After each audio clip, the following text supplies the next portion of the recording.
Frameworks can feel scary, right? Complicated, overwhelming, and sometimes too big to even start. But what if we build one from scratch together? Step by step. Hello everyone.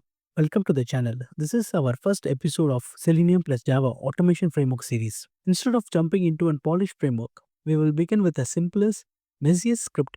It will work, but it will be full of problems. And then in each episode, we will fix those problems one by one. By the end, you will not only know how to build a framework, you will understand why each piece matters.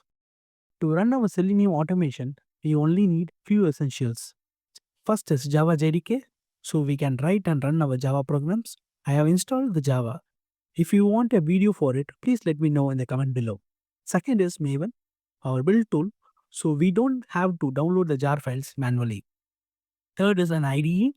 I will be using IntelliJ IDE app, but Eclipse works too. Fourth is Selenium Java dependency, which we will add to Maven. Fifth is the browser driver, like a Chrome driver, to connect Selenium with Chrome. And last, of course, the browser itself. We'll be using Google Chrome. That's it. With these in places, we are ready to start. Step 1. Create the project.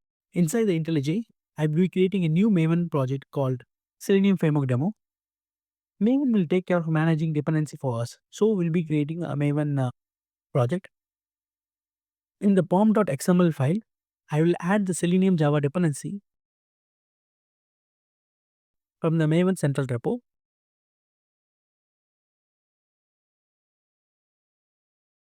Once the IntelliJ loads it, Selenium is ready to use in our project. Step 1 we have done with creating a project in Maven, and also we have installed Selenium via Maven. Step 2, we will be adding Chrome driver. We will be downloading it from the Google. Once downloaded, step 3, we will writing our first script, the messy one. Our first Selenium script will be inside src main/java folder.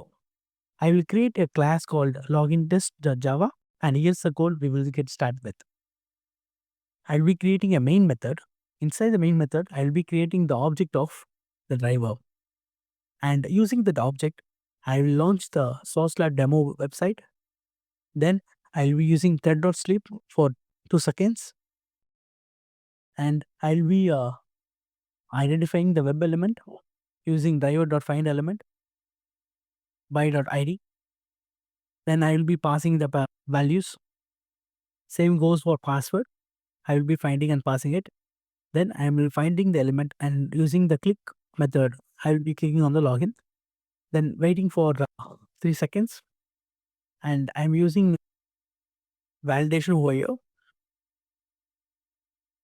Then finally, I will be waiting for 2 seconds and I will get the driver. Okay. Step 4, and we will run the script. Let's run it. Right click on the file, run login test. You should see the Chrome driver opens and navigate to the login page and enter the credentials and click login and then close. Yeah, it's done. That's our first win. Selenium is working. Okay.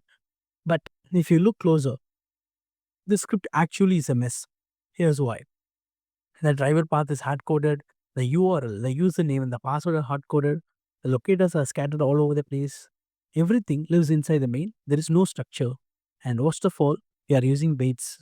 This is the reality of most first attempts. It works, but it is not reusable, scalable, and maintainable. And that's exactly the point of the series. In the next episode, we will fix these problems step by step, turning the messy start into a professional automation framework. So that's episode 1 for you, the messy beginning of our journey. If you are ready to keep going and see how we clean this up, hit subscribe so you don't miss the next part. Thank you for watching. I will see you on the episode 2.